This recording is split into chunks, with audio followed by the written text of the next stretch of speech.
사이다 무비툰. 부모 자식 간의 인연을 끊게 된 이야기. 나와 남친은 고등학교 시절부터 친구였고 각자 다른 대학에 가서도 우린 잘 사귀고 있었다. 우리가 대학 졸업할 때가 취업난으로 다들 힘들어하는 시기였지만 남친과 나는 무난히 좋은 직장에 취업을 했다. 취업하고 몇 년 후 적금도 들고 생활 면에서도 좋아져서 우린 결혼을 하기로 했다. 우리 집은 그냥 평범한 시골이고 남친 집도 시골은 시골인데 우리 시골집보다 더 심한 깡촌이었다. 남친네 동네는 통틀어서 8가구만 살고 있었다. 결혼하면 이런 깡촌에서 살아야 하는 건가? 그런 생각을 하니 솔직히 불안하긴 했지만 남친 부모님은 좋은 분들이셨고 이런 시골에 시집을 와준다니 고맙구나. 진짜 잘해줄게. 걱정 같은 거 하지 말고 뭐든지 말하렴 하시며 진심으로 반겨주셨고 이런 분들이랑 지낸다면 나도 잘 해낼 수 있을 것 같다고 생각했다. 그리고 남친 가족은 부모님과 조부모님, 둘째 남동생, 셋째 남동생, 여동생, 남친 이렇게 대가족이었다. 남친 부모님은 농사는 우리 때까지만 하기로 했고 결혼하면 이 주위에 니들이 원하는 곳에다가 집 짓고 잘 꾸며서 둘이서 살아도 좋단다 하시며 호쾌하게 웃으셨다. 나는 화장실에 잠깐 다녀오겠다며 일어서는데 남친 할머니가 아이고 세상 맘 편한 소리 하고 있구나 니들이 라며 일부러 나 들으라고 크게 말씀하시고 혀를 차는 소리까지 들렸다. 뭐야? 하며 난 놀라서 뒤돌아봤는데 어머니! 무슨 말씀을 그렇게 하세요? 라며 남친 아버지가 말하니 할머니는 그냥 흘겨보며 입을 다무셨다. 나도 가끔 별 생각 없이 말을 내뱉을 때도 있는데 노인분들도 똑같구나 라는 생각이 들기도 했다. 그리고 6개월 후에 남친이 교통사고를 당해서 크게 다쳤다. 너무 크게 다쳐서 장애인 수첩을 배부받을 정도였다. 하지만 남친은 불행 중 다행으로 생명엔 지장이 없었다. 의사 선생님도 재활치료를 열심히 해나가면 완치는 아니지만 어느 정도 불편함 없이 생활할 수 있을 거라고 말씀해 주셔서 우리는 안도의 한숨을 쉬었다. 그런데 남친 가족들은 뭔가 작은 소리로 쑥덕거렸는데 아이고 우리 집 장남인데 장애인이라니 저런 몸으로 어떻게 대를 잇게 하겠어. 지금은 상황이 이러니까 그냥 쟤 빼고 우리끼리 정하자고 그런 이야기를 하고 있었다. 그리고 나는 남친 병실에 계속 다니면서 병간호를 하고 있었고 가끔 둘째 남동생이 왔는데 형수님 피곤하죠? 제가 어깨랑 다리 좀 풀어드릴게요. 제가 안마는 끝내주게 하거든요. 가끔은 이렇게 다리를 주물러 놔야 혈액순환도 잘 되고 안 부어요. 그러면서 무작정 안마를 하려 했다. 어깨를 만지면서 은근슬쩍 다른 곳도 터치를 하는데 아우 진짜 소름 끼치고 견딜 수 없이 싫었지만 남친 가족이고 지금은 남친 집이 완전 비상사태급이라서 그냥 지나가기로 했다. 이렇게까지 신경 안 써도 된다고 딱 잘라 말하니 그 뒤로는 더 이상 치근덕거리지 않았다. 며칠 후에는 셋째 남동생이 병원에 왔는데 한술 더 떠서 대놓고 성추행을 했다. 셋째 남동생은 은근슬쩍 팔을 뻗으면서 가슴이나 허벅지를 만지곤 했다. 남친이 그걸 보고 큰 소리로 화를 내면서 당장 꺼지라고 하니까 부르퉁한 얼굴을 하고는 나가버렸고 그 뒤로는 병원에 오지 않았다. 그리고 얼마 후 남친 여동생한테 카톡이 왔다. 전화번호나 카톡 아이디를 가르쳐주지도 않았는데 어떻게 알고 연락했지? 라며 카톡을 봤는데 남동생 카톡에 있는 연락처 보고 톡했어요. 언제 언니랑 둘이 만나서 얘기 좀 하고 싶은데 시간 괜찮으세요? 라는 내용이었다. 아니 왜 갑자기? 연락할 수도 있지 싶었지만 그래도 남친을 통해서가 아니라 직접 연락을 받으니 좀 의아했다. 카톡 연락은 어머님하고만 하고 있었는데 근데 왜 남친 남동생에게 여동생까지 내 연락처를 갖고 있는 거지? 여동생은 남친하고 만날 때 몇 번 같이 보기도 했었는데 남동생들하고는 달리 착하고 괜찮은 사람이었다. 우리는 카페에서 만났는데 지금부터 제가 좀 황당한 이야기를 해드릴 거예요. 그러니 제발 저희 오빠를 버리지 말아주세요. 라는 말로 시작했고 차분한 표정으로 이야기를 이어갔다. 남친 조부모님은 무조건 장남이 제일이라며 장남 위주로 살아오신 분들이어서 결혼을 하게 되면 무조건 나를 집안에 들여서 같이 살게 하고 남친과 나한테 농사를 맡기게 할 계획이라고 하신다. 남친 부모님이 그건 아니라고 해도 막무가내라고 하신다.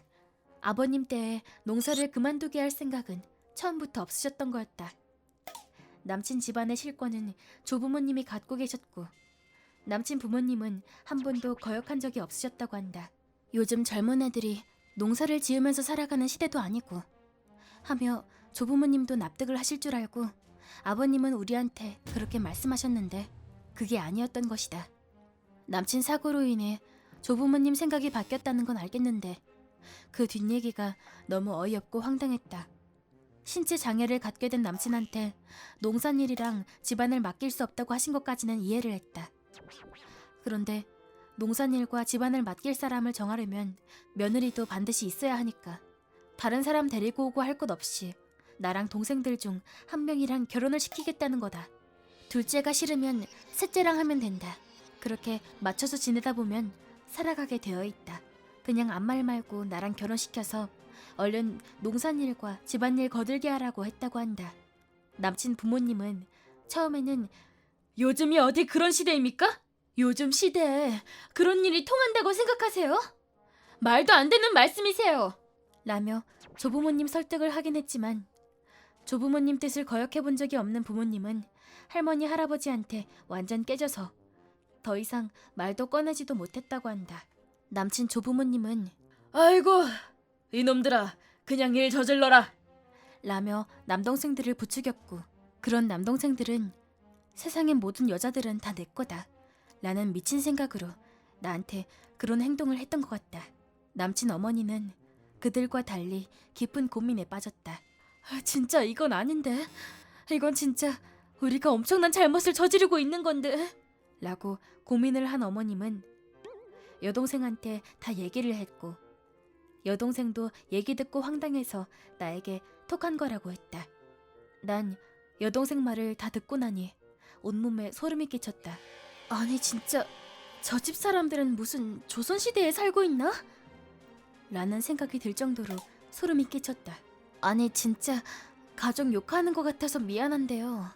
남친 다쳤다고 남친을 버리고 남동생 중 아무나 골라서 결혼을 하라니 그게 말이야 방구야? 너무 황당하고 어이가 없어서 할 말이 없네요. 난 절대 그렇게 못하거든요. 라고 하니 여동생도 미안하다고 안 하셔도 돼요. 보통 사람들은 그런 생각조차 하지도 못할 테니까요. 제가 그런 일이 일어나지 않도록 도와드릴게요.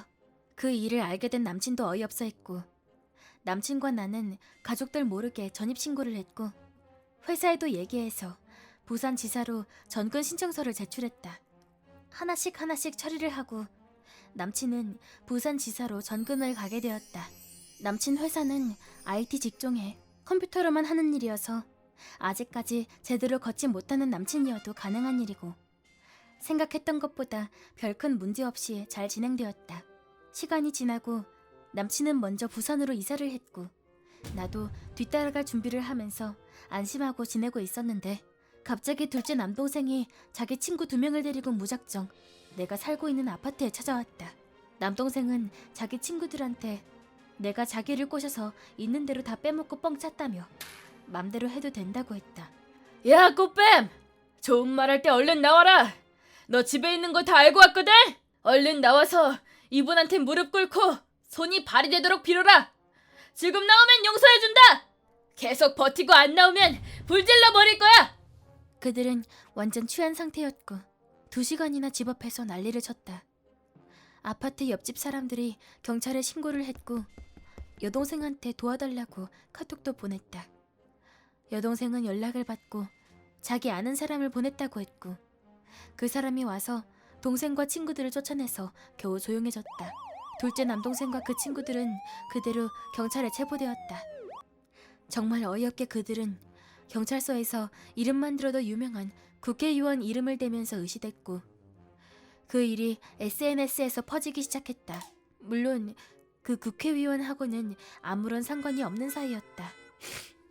남친네 가족들은 그 일이 SNS에서 퍼지게 되자 동네에서도 욕을 먹게 됐고 제대로 망신을 당한 것 같았다.